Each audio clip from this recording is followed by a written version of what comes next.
Tonight on Bridge City News, the Stephen trial continued at the Lethbridge Courthouse. We have an update on the couple who was charged with failing to provide the necessaries of life for their son who died of meningitis. So you're thinking of getting married? Ainsley O'Reilly looks at how costly today's weddings can be. And our country's premiers are meeting with Indigenous leaders in Saskatchewan. We will explain the importance of that gathering. Your nation, your province, your southern Alberta. From the heart of Lethbridge, it's Bridge City News with Hal Robbins. Good evening, thanks so much for joining us. We begin tonight talking about the Stephen trial, and it continued at the Lethbridge Courthouse once again. David and Colette Stephen are facing their second trial for failing to provide the necessaries of life for their 18-month-old son Ezekiel, who died in 2012 from bacterial meningitis. Video journalist Naveen Day has been covering the trial and has the latest. Nav? Thanks, Hal. The Stephens retrial continued today with Dr. Bamadil Ediegbo taking the stand via video. He's the medical examiner who completed Ezekiel's autopsy. Ediegbo's testimony have yet to be entered into evidence as the defense is questioning his qualifications as an expert on pathology. Ediegbo says a layer of pus that was found on the surface of Ezekiel's brain was consistent with bacterial meningitis, but after questioning by David Stephen, he admits that it could have been caused by the fluids that were being administered to the toddler hours earlier. Stephen also argues that a scant amount of bacteria was found in the child's body, but only through a non-clinical and unapproved test. The trial is expected to continue until the end of the month. Back to you, Hal. That was video journalist Naveen Day joining me from the Lethbridge Courthouse. Tensions continue to rise as Lethbridge stays divided on the topic of safe injection and consumption sites. If we only have a supervised consumption site, what's happening is we have the busiest one. It's reputed in North America. Why do we have that? Because we really don't have significant other services. People are on a hamster wheel. They're just using the supervised consumption site because we can't effectively refer them to intox, detox, treatment, or ongoing support for drug users. I think we definitely do need detox here, and I think it's a good idea. I realize putting funding on hold is probably not sitting well with a lot of people, but I think he has a good plan in mind, and I'm interested to see what he does with it. Spearman also said he met with officials from Alberta's Ministry of Mental Health and Addictions today. The focus was finding solutions around the ongoing drug crisis in our city. Spearman said he strongly believes in a provincial drug strategy that looks at community needs. RCMP and Fort Macleod have been dealing with a rash of all-terrain vehicle thefts lately. The most recent one occurred yesterday when a John Deere Gator ATV was stolen from Highland RV Campground along Highway 2 South. It is green and yellow in color. Police warned that ATV thefts have been occurring in the Cardston and Pincher Creek areas as well. If you have any information about the recent theft in Fort Macleod, contact Crime Stoppers at 1-800-222-8477.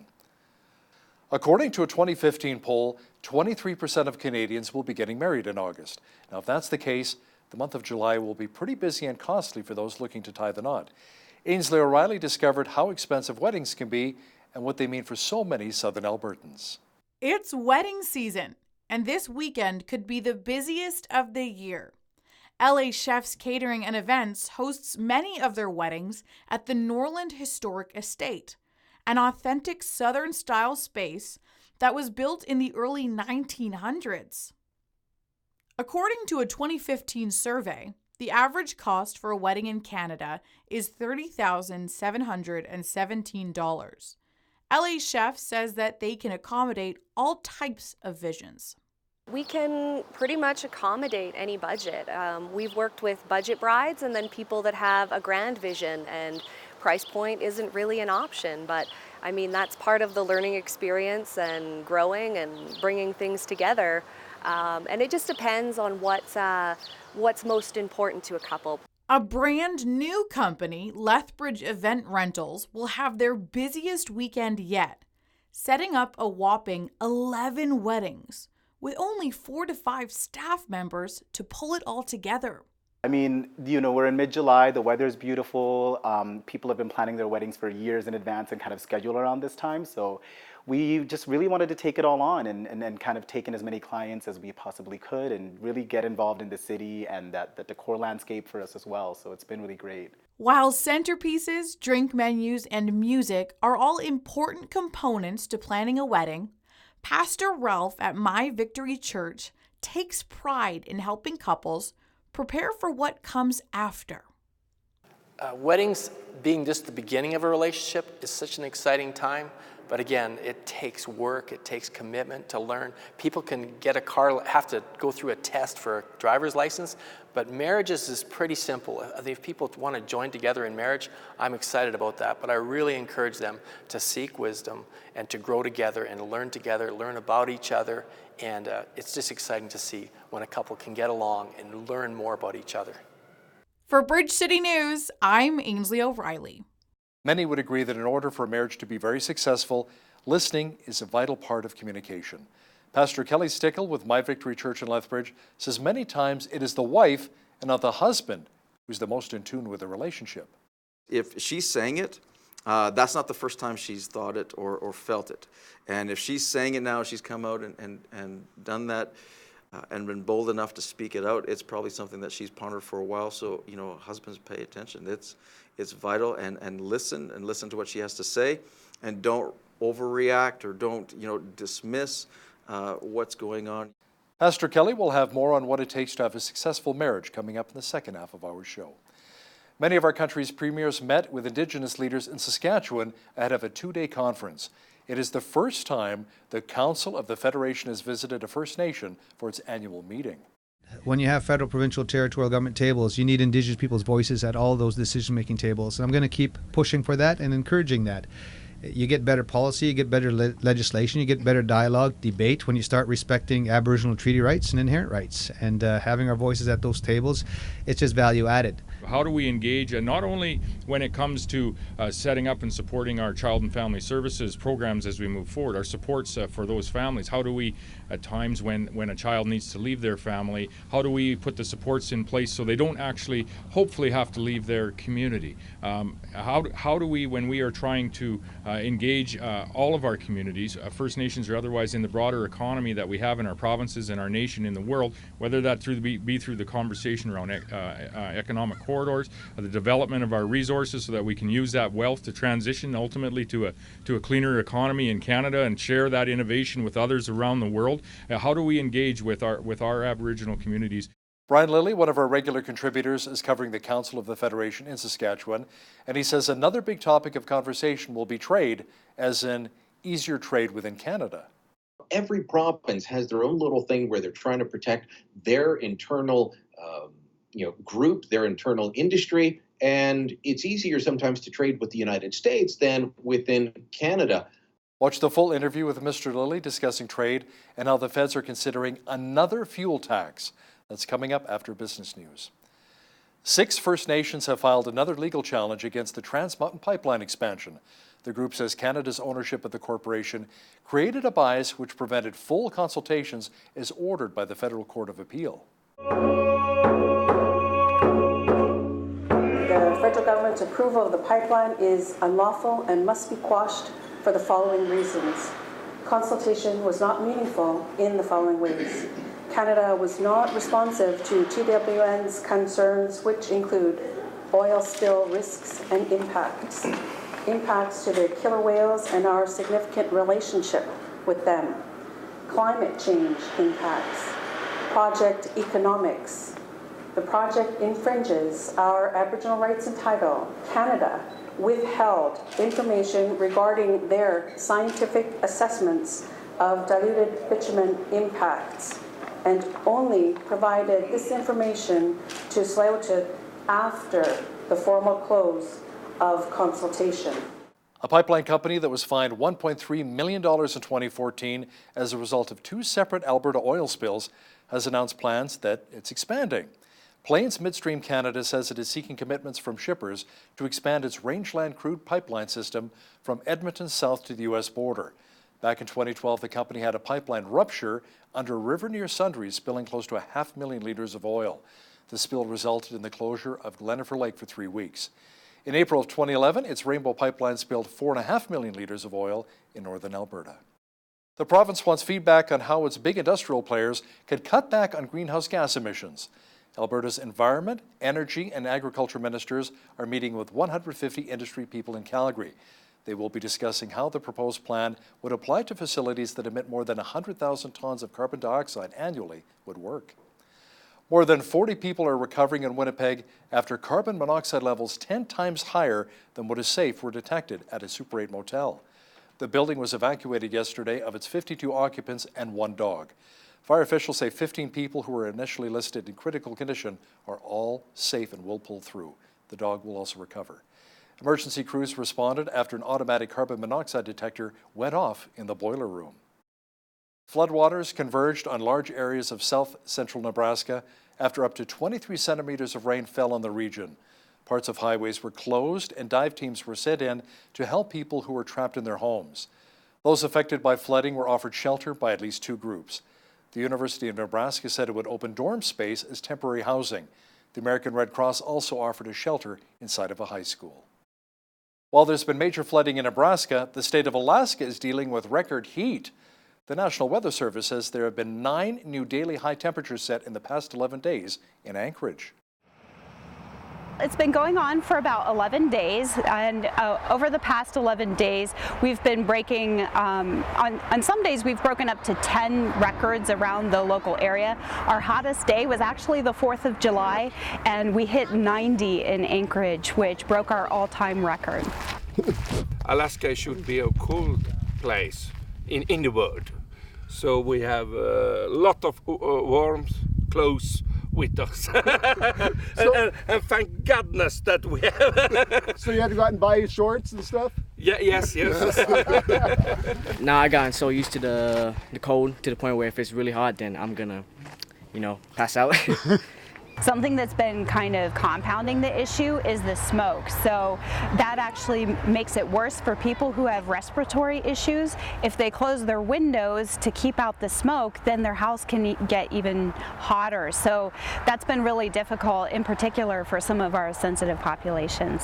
And I think the main thing is that we're really not used to it up here, and so that makes a big difference in combination with the fact that the sun just never goes down, so you never get any relief. It was on this day that the Battle of Britain began. Singer Arlo Guthrie was born and cartoon voice Mel Blanc dies. This is Today in History for July the 10th.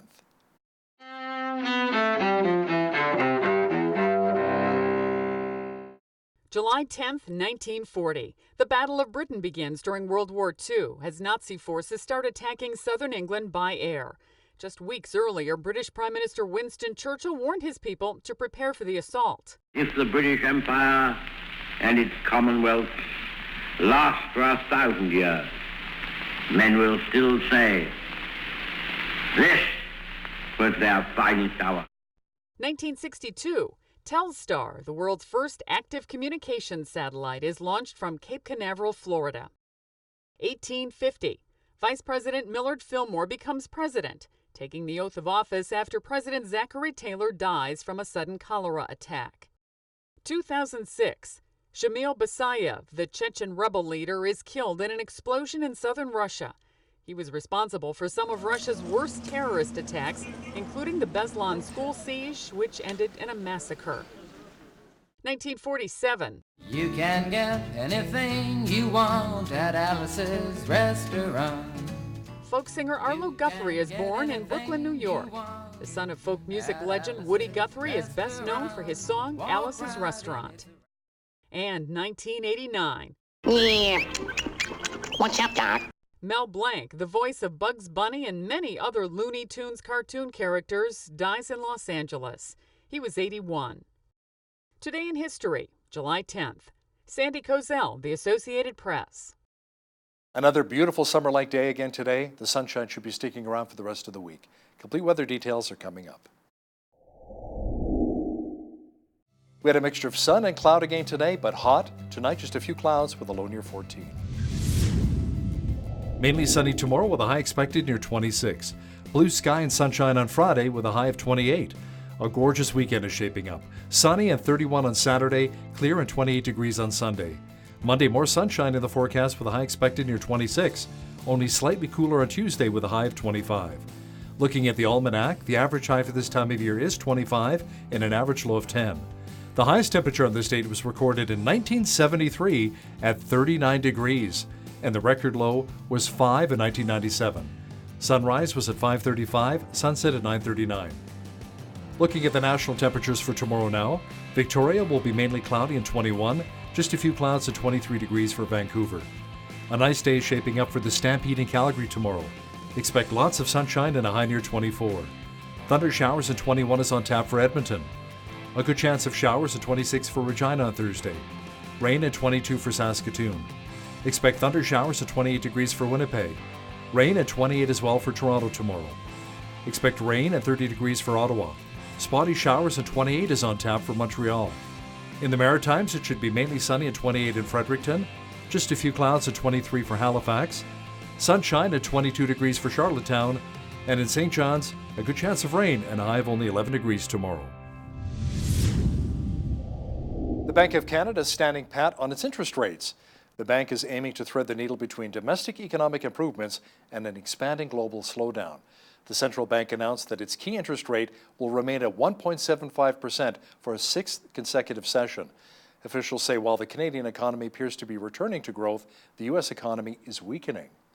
The fact that Canada is picking up while the U.S. economy is slowing sounds like a divergence. In fact, it's a process of convergence. And this is because the two countries are at different points in our economic cycles. The U.S. is slowing to a more sustainable pace, while Canada is moving back up to its trend growth. Activity here at home is being supported by a policy rate that's lower than south of the border. A new report from Stats Canada says authorized marijuana retailers are charging 80% more than their illicit counterparts. The government agency says the average price of legal pot was $10.65 a gram, while an illegal gram of marijuana is $5.93. Stats Canada says the number of people who purchased illegal weed rose 34% from 27% in the first quarter. The information came from voluntary submissions to Stats Cannabis crowdsourcing application between April 1st and June 30th. Close to 12,800 kilograms of adulterated honey has been prevented from entering the Canadian market. Now, under law, honey cannot contain any added sugars. If it does, it is considered adulterated and is not allowed to be sold as authentic honey in Canada. The confiscated honey had a street value of about $77,000. Of the honey, which was tested last year by the federal government, 78% passed as authentic honey. 100% of Canadian honey sampled was considered genuine. Bombardier is laying part of the blame for the impending loss of hundreds of jobs at a railway car plant in Thunder Bay, Ontario, on the Trump administration. The company says the 550 layoffs will begin in November as a pair of government contracts wrap up toward the end of the year. Bombardier says the U.S. government's Buy American measures are keeping it from fully leveraging its Canadian operations. The company says it has no choice but to have an American manufacturing footprint and supply chain. Ontario Premier Doug Ford says his government is putting forth a $28.5 million transit plan that could help the Bombardier facility stay afloat. He says the province as well put $130 million into the plant, and there should be enough potential to keep it around for years. Our number one concern are the people. We aren't here to play politics like the federal government. We bumped up a contract a couple of years ahead to a tune of over $130 million to keep this plant open. I personally talked to the president of Bombardier, Lee Sanders, yesterday. I also spoke to Jerry Diaz yesterday from Unifor. I met with Bombardier probably about 6 weeks ago, roughly, discussed this. And as soon as I found out there might be a layoff, we put our money where our mouth is. Now, here's a look at today's markets.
Recapping one of our top stories this hour, 6 First Nations have filed another legal challenge against the Trans Mountain Pipeline expansion.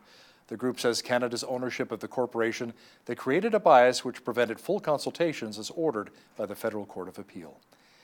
It appears as though Ottawa may be coming out with a new fuel tax. One of our regular contributors, Brian Lilly, has details next. But first, here's a look what's happening in and around your community. Here's your Bridge City News community calendar.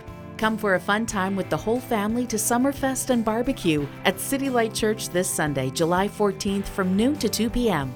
Enjoy a free barbecue with all the fixings, plus so much fun for the kids with a petting zoo, bouncy castle, and much more. Come celebrate Summerfest at City Light Church. Looking for a fun summer activity for your kids? Roar is a vacation Bible school which is taking place July 29th to August 2nd from 9 a.m. to noon at the Lutheran Church of the Good Shepherd in Lethbridge for ages 4 to 11 at no cost. To register and for more details, go to lutheranchurchofthegoodShepherd.com or call 403-328-3445. Gem of the West Museum in Coaldale is hosting an open house on Heritage Day, August 5th from 10 a.m. to 2 p.m. Take in ice cream making, crafts for the kids, a scavenger hunt, and more. It's fun for the whole family and admission is by donation. For details, visit gemofthewest.ca. And that's your Bridge City News community calendar. The Premier's Conference has started in Saskatoon. One of our regular contributors is there, journalist Brian Lilly. Brian, free trade within Canada is one of the big topics of conversation for the premiers. Yeah, pipe dream if ever there was one. Isn't this why we started Canada? Wasn't this what Confederation was all about? Isn't it actually in the British North America Act, the original Constitution? The answer to all of those questions is yes, and yet it is incredibly difficult to, be able to have construction workers from Ontario go to Quebec if there's a new factory being built. Or did you know that there are different regulations for the size and weight of tires on trucks, 18-wheelers, as you try and transport stuff across the country? Every province has their own little thing where they're trying to protect their internal, group, their internal industry. And it's easier sometimes to trade with the United States than within Canada. I can tell you that, there's been some noises from other premiers, but Doug Ford is making this his mission. The Ontario premier says this is why he's coming. He had an op-ed out recently talking about it. He said in Calgary when he was there for the Stampede that he's finally glad to have some like-minded premiers around the table and hopes that they can make some moves on that. But it's going to be tough for a couple of reasons. One, the premiers at these meetings will reflect regional interests. So are they willing to annoy that one industry that they've been protecting in exchange for access for other industries to other provinces that have been protecting their own industries? I mean, this is what we do in free trade with the U.S. Will we do it in Canada? It's tough. The other reason, of course, as you well know, in Alberta, Prime Minister Justin Trudeau, who should be providing leadership, he's not responsible for this going away, but he should be providing leadership, trying to get the premiers on side. He's giving effective vetoes on things like pipelines to Quebec or to British Columbia. That doesn't help get Alberta oil out of the province. So there's a lot at play here, and we'll see if they come up with something by the time they leave town on Thursday. Now, it seems like many of the Conservative premiers are not big fans of Prime Minister Justin Trudeau, and you can include, who you mentioned earlier, Ontario Premier Doug Ford, who went on record at the Calgary Stampede recently saying, I can say just one thing, God help us if Trudeau gets reelected. Yeah, it's kind of blunt talk, isn't it? I haven't heard that kind of blunt talk from Premier Jason Kenney, although I wouldn't be surprised to hear him say something like that. He will campaign for the federal Conservatives, and he'll even fly out to Ontario to do so in that infamous 905 belt around the GTA, around the Toronto area. Premier Scott Moe, probably not a big fan, but a bit more measured than Doug Ford was. From my understanding, it was one of my colleagues, Rick Bell, doing a sit-down interview with him. This is not at the news conference. And at the end, Ford just threw this out there and kind of caught everybody in the room off guard. But, of course, Bell went with it. He also said in that interview, it's really interesting if you get a chance to read it, he said that Trudeau talks about wanting to get along with the premiers, work with the premiers, But then Ford describes the prime minister as being more of a dictator, someone trying to force his views on the premiers, and it's my way or the highway with him. So obviously no love lost, but we've seen swiping from both gentlemen at one another, and that's going to continue all through the campaign. Brian, the feds have given the go-ahead once again for the Trans Mountain pipeline expansion. But wait, another lawsuit has been launched by an environmental group to put the brakes on it. Yeah, a group called Eco Justice. They're saying that this still doesn't take into account the whales off the west coast that will be hurt and damaged by this pipeline going through because of increased tanker traffic. They were, of course, were successful in getting a blockage of it previously and told, no, you've got to consider these things. So the idea that this pipeline was going to be built. I said to you just after the prime minister stepped forward, what was that, the end of June, and said, this is going to happen and we'll start construction this summer. And I said, whoa. The only people that will get work off of this will be the lawyers. And this is what I meant. The construction workers are going to be sitting there waiting for the jobs. The lawyers, they're already getting paid. And they're going to have to battle this out in court. I'm sure there will be other lawsuits as well. And unfortunately, I don't see an end to this. I wish there was, but we'll see how it plays out in the courts. I'm not hopeful for a quick resolution, although I think in the end the government is right and will be able to green light the pipeline. But it's going to be delayed as often as possible by the activists. Maybe Mom was right. I should have gone to law school. Made a lot more money, but. Brian, the federal carbon tax is back in the news. Quebec has joined the Saskatchewan court challenge. Alberta's considering a challenge. And New Brunswick has backed out? Yeah, New Brunswick said, look, we have similar arguments to what's been presented by Ontario and Saskatchewan. It doesn't make sense for us to do the same one. Quebec looked around at the cases and said, okay, our arguments would be most similar to Saskatchewan. So they're going to join as interveners as it goes towards the Supreme Court. As far as Alberta, my understanding is they're still looking, they're still, contemplating if and how and trying to come up with the legal arguments. Saskatchewan and Ontario argued two very different cases, two different legal arguments, both of them trying to deal with the constitutionality of the carbon tax. In the end, my read of both decisions is that the majority decision that said it was constitutional looked more at issues such as the importance of fighting climate change, to use the most recent case, the Ontario one. That's not what the court was asked to decide, and no one was actually arguing against doing something on climate change. They just argued on the constitutionality, and I felt that the majority decision was not well thought out legal principle. So we'll see what happens when it goes to the Supreme Court. But again, another battle that's going to keep waging in the courts. And so maybe your mother was right. Should have gone to law school. Brian, Tories and Liberals are fighting over a secret carbon tax known as the Clean Fuel Standards. Tell me more about that. Yeah, the term secret carbon tax is something that Andrew Scheer, dubbed this with when he came out, I believe it was Monday, he came out with a letter to the Prime Minister saying, hey, look, you've got to tell Canadians the true cost of this. And I guess word started to leak out over the weekend that the clean fuel standards are, part of the overall Trudeau government plan on a price on carbon, and they're moving towards that. But they haven't said what this clean fuel standard will be, but it will add costs to aviation fuel, to the fuel you put in your car, to your gasoline, to home heating. All the same things that are hit by the carbon tax will be hit by this. And so to what level and to what degree will it increase costs? Some people are saying it could be another 12 cents a liter at the gas pump. Well, that would be quite the shock to a lot of people. The government is just saying, look, we're still, reviewing this. Well, when will we find out? Well, after the election. This is a real opening for Andrew Scheer and the Conservatives, who've been telling you, look, you can't trust them not to up the carbon tax. The Liberals say this isn't a carbon tax. They denied the carbon tax is a carbon tax. It's part of how they won at the constitutional level with the courts. But obviously, when you add those regulations on, it stops it. And remember, I said to you that Andrew Scheer got an out because the Liberals want to rely on regulations to reduce carbon emissions. This is one of those examples. So they can't turn around and attack Scheer, although Scheer did say if he gets in, these clean fuel standards will be gone because Canadians can't afford to pay more. Brian, there's news that members of Parliament who have decided not to run for re-election this fall will cash in on about $1.6 million in severance payments.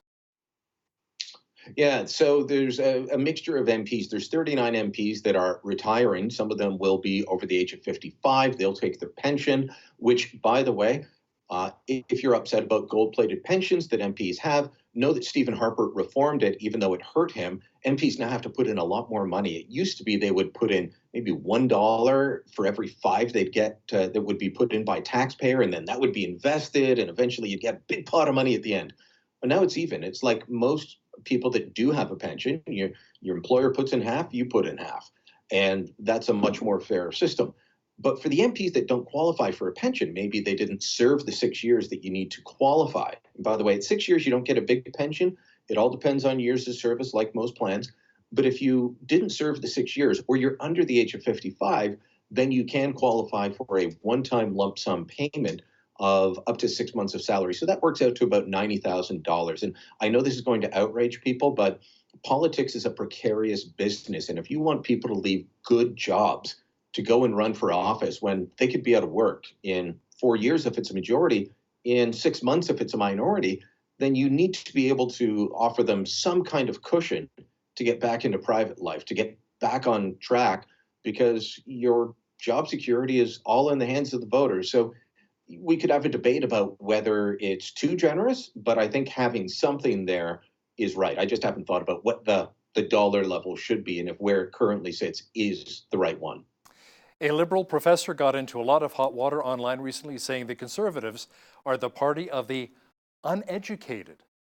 Yeah, Professor Amir Adaran. He wants to say he's definitely not a partisan liberal, but he supports an awful lot of their causes. He advises Eco-Justice, this group that is trying to stop the Trans Mountain Pipeline. He defends the Prime Minister online quite often. He's definitely of that philosophical political persuasion. And he's an activist. So he uses his position as a law professor at the University of Ottawa to, poke the bear quite a bit, to take on causes that will annoy conservatives. And he looked at this data point from Abacus Data, a polling firm, and said, look, they get more support from people that only have high school education or less. Well, it's one poll out of many polls. And by the way, the Conservatives and Liberals split people with college diplomas. They split people with university degrees. The only place where there's a real disparity, actually, is in postgraduate degrees. In this poll, the Liberals had 51% of that vote. But what a lot of people took exception to, myself included, is saying, well, they're uneducated. My father didn't go past high school except for, what's that? His apprenticeship. He became a boilermaker. He did industrial construction, built power plants literally across the continent that helped people like Amir Adaran be able to do his work sitting at his computer because, well, there's electricity going to his office. There's an air conditioner to keep his tushy cushy.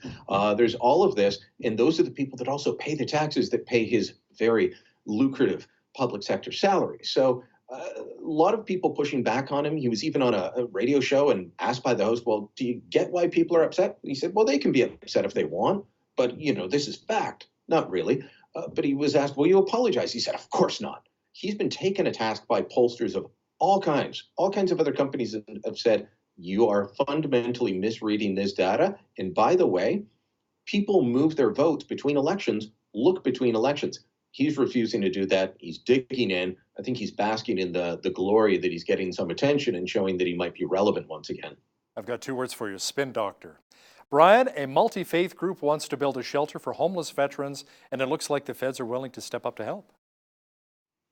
Yeah, it's a group in Ottawa called the Multi-Faith Housing Initiative, a group of from all faiths coming together and saying, look, we've got a problem of homelessness in Canada, in Ottawa in particular, and homeless vets. We need to help them out. So the plan is for a 40-unit complex that would bring homeless vets into a support system, give them a place to live, try and get them back on their feet, and the feds are looking at putting money into it. Now, what's interesting, Hal, is this is on a former base.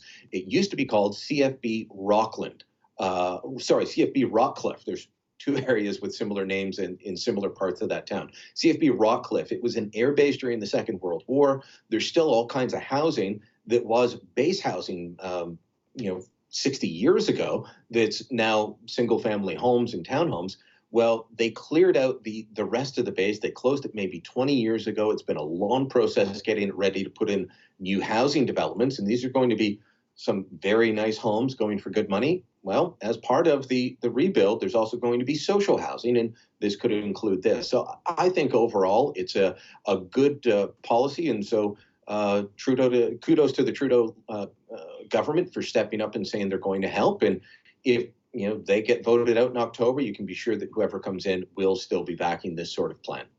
Brian, the Liberals spent last weekend on Twitter slamming and attacking the pro-life film Unplanned, which is hitting selected theaters through Cineplex starting on Friday.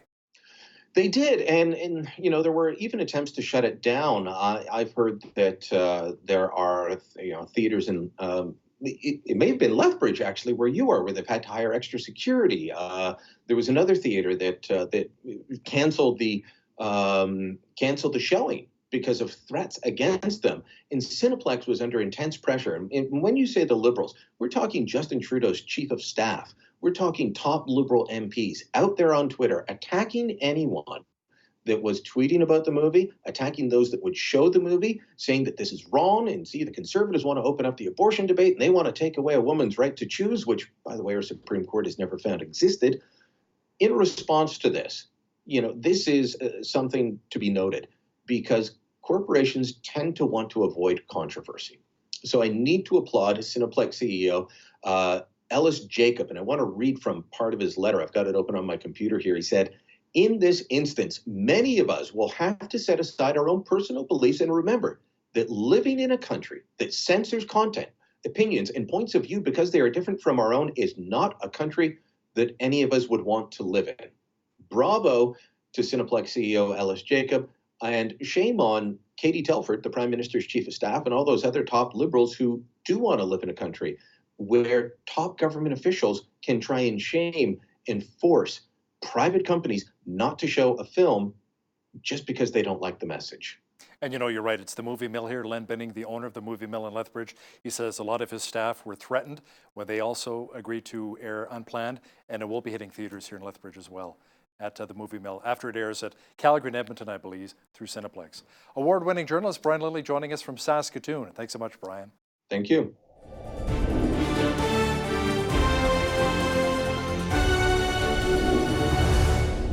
Marriage. It is usually glorious the first year during the honeymoon phase, but can be a little bit more tough sledding at times down the road. What are some of the keys to a successful marriage? To discuss this more in detail is Pastor Kelly Stickle, lead pastor for My Victory Church in Lethbridge. Welcome back to BCN, Pastor. It's great Kelly. to be with you, Hal. Okay, let's talk about sometimes how the spark fades in a marriage. Sometimes, as guys, we don't really notice the signs. Why do you think that is? Where the women do?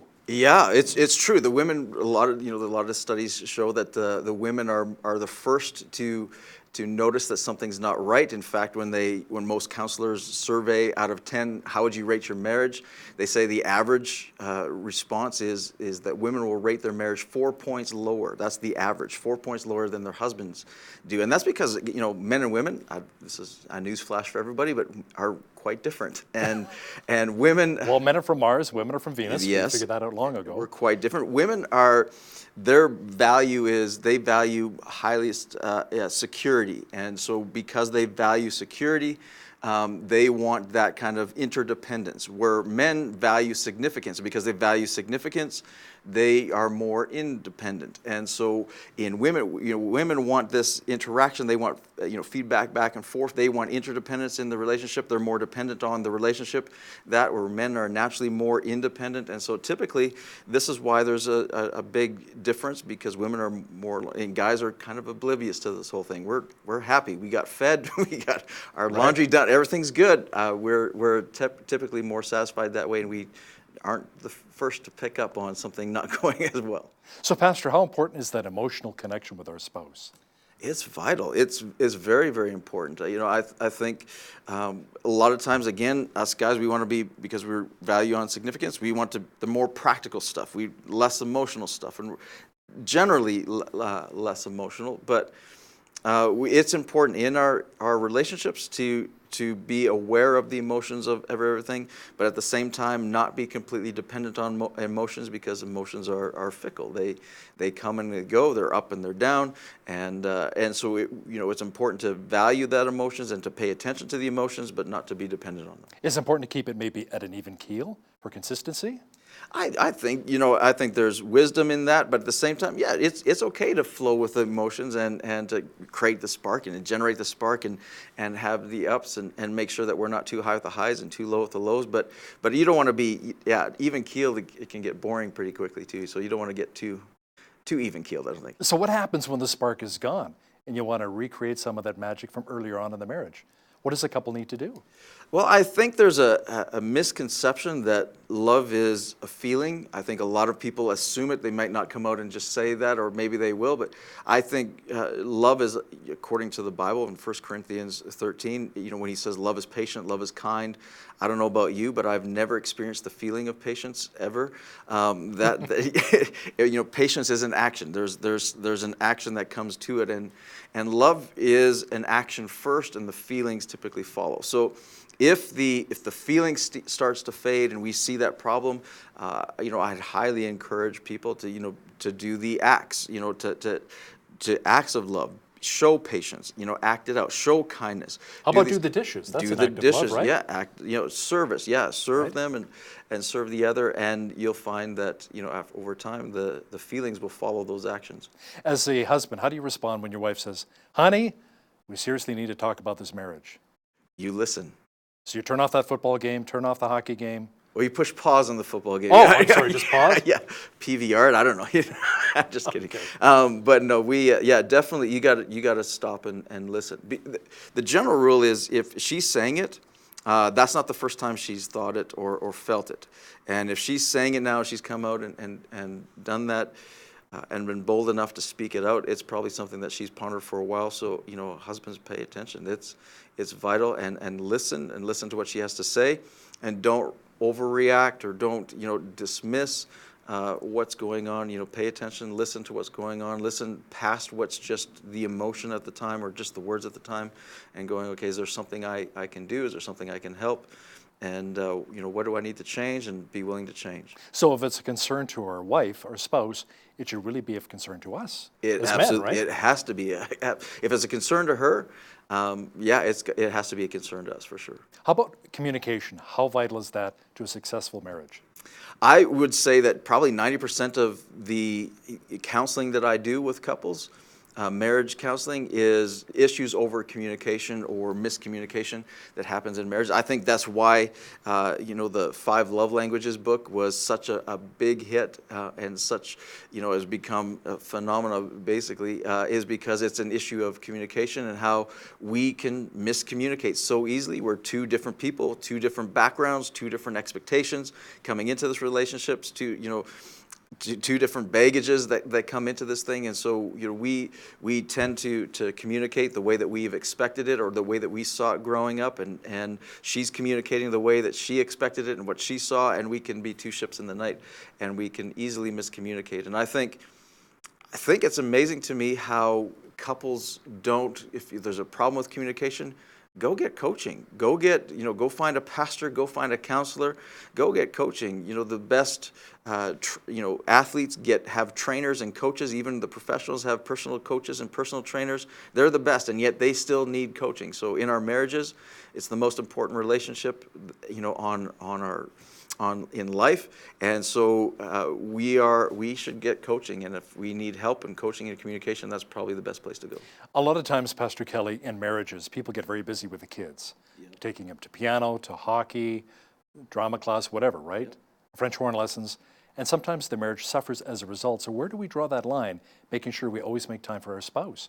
Maybe go on date nights. Yes, that's a great example. Is you have to schedule, date nights or time alone. It's security for the kids. We put the kids first, but that creates insecurity in the kids.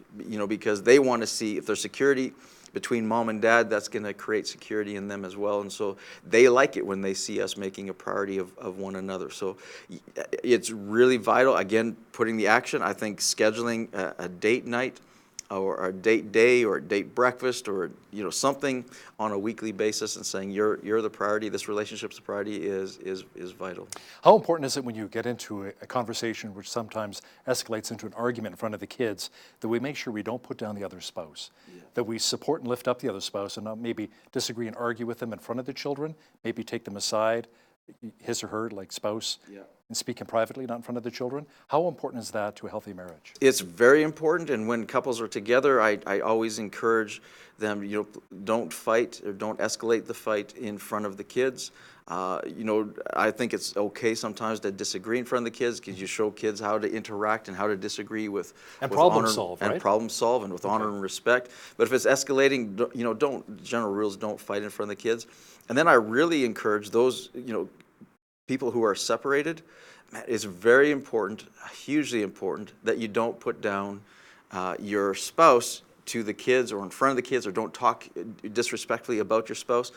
The kids, to sway the kids, to make the kids on your side, because inevitably it's going to come back and bite you really, really hard. And the kids, that's meant to the kids, that's mom, that's dad, and they'll hold the resentment against you if you do that, if you disrespect the other. I grew up in a broken home where my parents were divorced when I was 6, and I got to tell you, my mother and father played me against each parent, and it was hard to do. It's really hard. It was really difficult as a child. Like, what do I believe? My mother slamming my father slamming my mother? Like, who do I believe? Who's right here? And you will gravitate.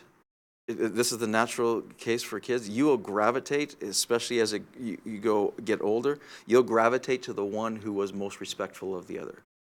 The one who is most disrespectful is the one that you're going to have a tough time in the relationship as you age. So, Pastor Kelly, R-E-S-P-E-C-T, the Aretha Franklin classic song. How important is that in a successful marriage? It is vital, especially, I love what Paul said in the book of Ephesians, right? Because he instructed, husbands, love your wives. So he said, you've got to cherish and love your wife. That's creating security. But then he says, wives, respect your husbands. He never told the wives to love their husbands. He says, wives, respect your husbands. And men crave that respect. If you poll most men, they'd say, would you prefer to be respected or to be loved? Most men would actually say they would prefer to be respected. And so respect is vital in a marriage, especially for a wife to a husband. Husbands need to respect their wives as well, but it's better to love and to cherish her and to make her feel secure. But respect is vital. How we talk to one another, how we treat one another, how we elevate the other one. Yeah, it's vital. How about teaching husbands how to become more sensitive to a woman's needs? Because a lot of times as guys, we can be very insensitive. We don't realize we're insensitive. Yeah. It's like, don't worry about it, it's fine, it'll go, or even sometimes too, as guys, we want to solve problems. Yep. Where she doesn't want you to solve the problem necessarily, she just wants you to hear about the problem so she can air what's on her mind, right? That's the hardest one, isn't it? Well, because as guys, we want to solve it. It's like, it's a problem. I got the solution. Yeah. No, honey, I don't want you to solve it. What do you mean? I don't get it. Yeah. So how can we be more sensitive to our wives' needs, but not necessarily solve the problem? Man, I do self-talk all the time. When my wife's talking, I'm going, okay.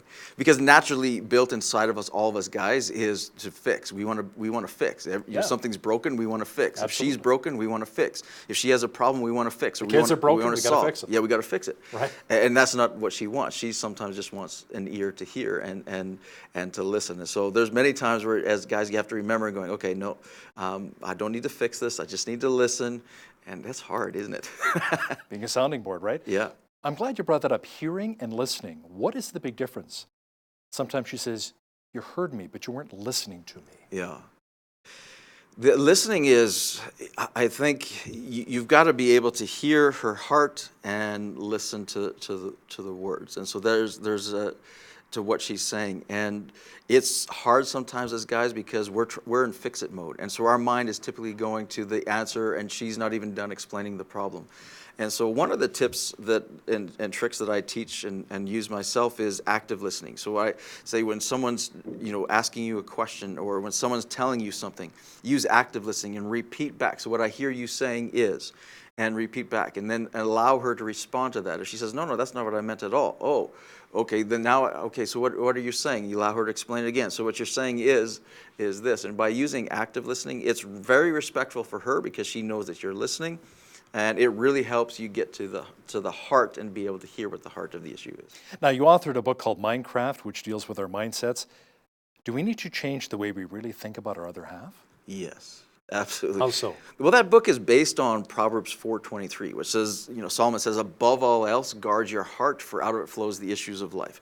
So if we were to take that and apply that to our marriage, above all else, let's guard our heart of the marriage. Let's guard the culture of our marriage. Let's guard that everything is going to flow out of that. We're going to, how we feel, how we respond, how happy we are, all of that's going to flow out of that, and paying attention to that. So we need to change and to pay attention to the heart of the matter, and change the heart of the matter, and make sure that we're constantly growing and learning. And I think it's vital in that one is renewing our minds in our marriage means I've got to read a book once in a while on marriage. I need to grow myself and improve my thinking on how I can be better as a husband, and how we can make a better marriage and create a better culture, and get coaching once in a while. We call it counseling, but we as guys don't want to go to counseling because we think there's a problem, but we look at a counselor not so much as a counselor, but as a coach, and going to tweak me a little bit on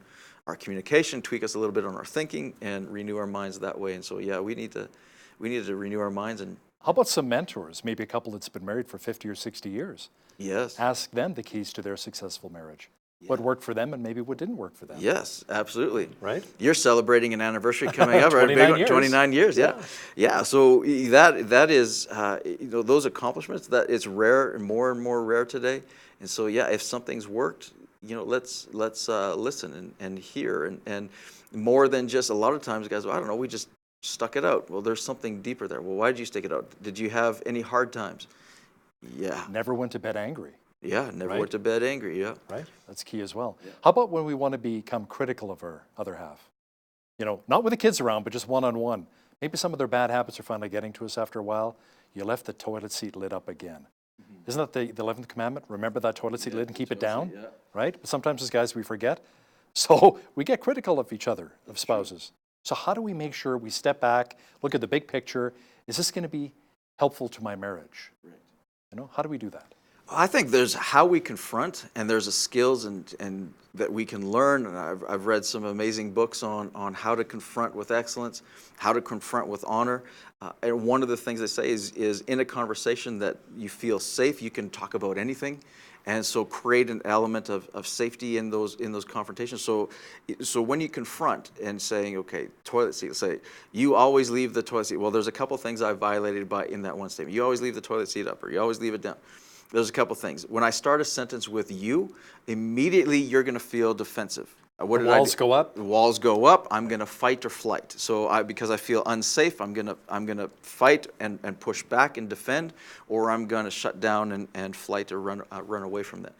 So instead of doing that, say, you can lead the same conversation with "I feel," and if you start the conversation with "Hey, I feel this way when you do this," or when this happens, and if I feel this.